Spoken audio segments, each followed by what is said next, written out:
اور بے شک ہم نے حصول نصیحت کے لیے قرآن کو آسان کر دیا ہے، تو ہے کوئی نصیحت حاصل کرنے والا؟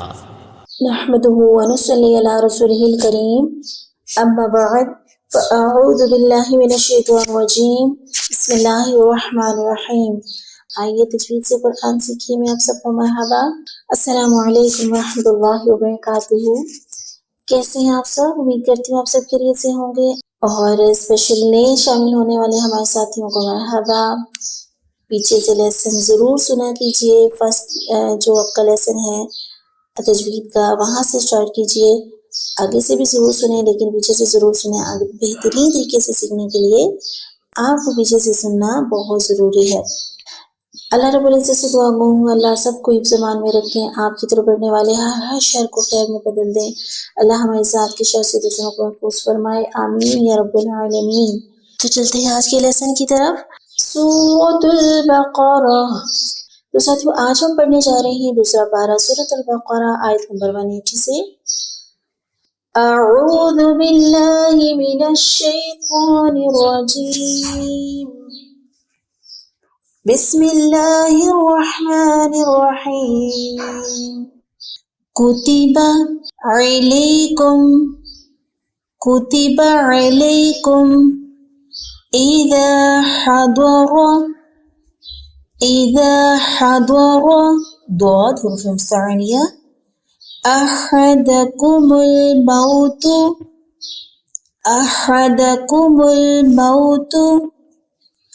ان ترک، اکفا کریں گے، آواز کو چھپائیں گے، را کو پر پڑھیں گے، را کے اوپر زبر ہے۔ ان ترک خیرا الوصیۃ، یہاں پہ دیکھیں خیرن تھا اصل میں، لیکن یہاں پہ تنوین کی جگہ نون قطنی لگا دیا گیا اور ایک زیر نون کے نیچے لگ گئی، اور وہ اس کو ہم نون کی زیر کے ساتھ پڑھیں گے۔ خیرانل، اس کو کہتے ہیں نون قطنی۔ آپ کو رول قواعد آتا ہے نا، یہ رول سمجھ آتا ہے نا یہ والا۔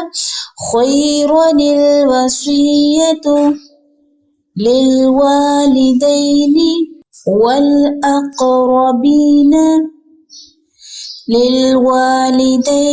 والأقربین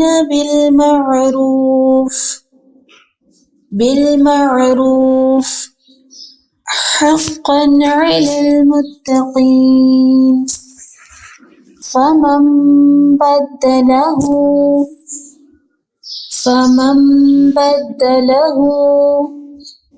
بعدما سمعه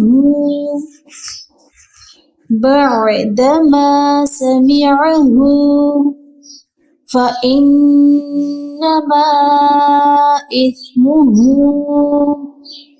یہاں پہ دیکھیے کون سی مد ہو رہی ہے، مد جائز یعنی مد منفصل ہو رہی ہے۔ یہاں پہ حرف مدہ کے بعد سبب مدہ حمزہ اگلے کلمے میں ہے، الگ الگ کلمے میں ہیں دونوں، اس لیے یہاں پہ مد منفصل۔ فإنما إثمه على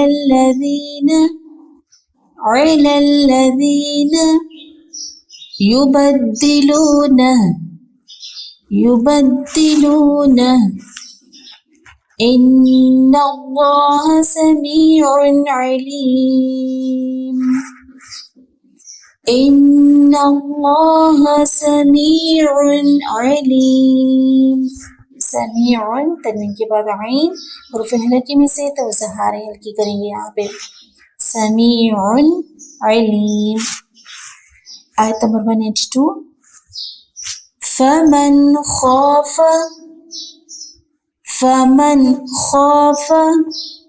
من موص جنفا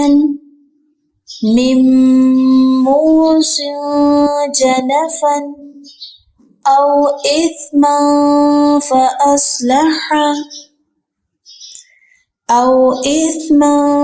فأصلح بينهم فلا إثم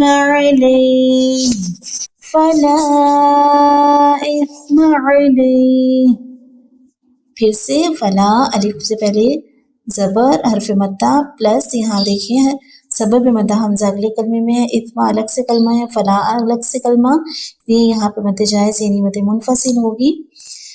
ان اللہ غفور رحیم، ان اللہ غفور رحیم، ان اللہ اللہ کا نام پور پڑھیں گے پلس گنہ کریں گے، نون مشدد ہے، غفور تنوین ہے، تنوین کے بعد را حروف یرملون میں سے، تو کیا ہوگا یہاں پہ ادغام مال گنہ بلا گنہ، ادغام بلا گنہ بغیر گنہ کے، غفور الرحیم، جلدی سے پڑھ جائیں گے یعنی گنہ نہیں کریں گے، اسٹے نہیں کریں گے، ہم رکیں گے نہیں یہاں۔ ان آیات کو پھر سے ایک بار سے دیکھ لیتے ہیں۔ بسم اللہ الرحمن الرحیم، كتب عليكم إذا حضر أحدكم الموت إن ترك خيرا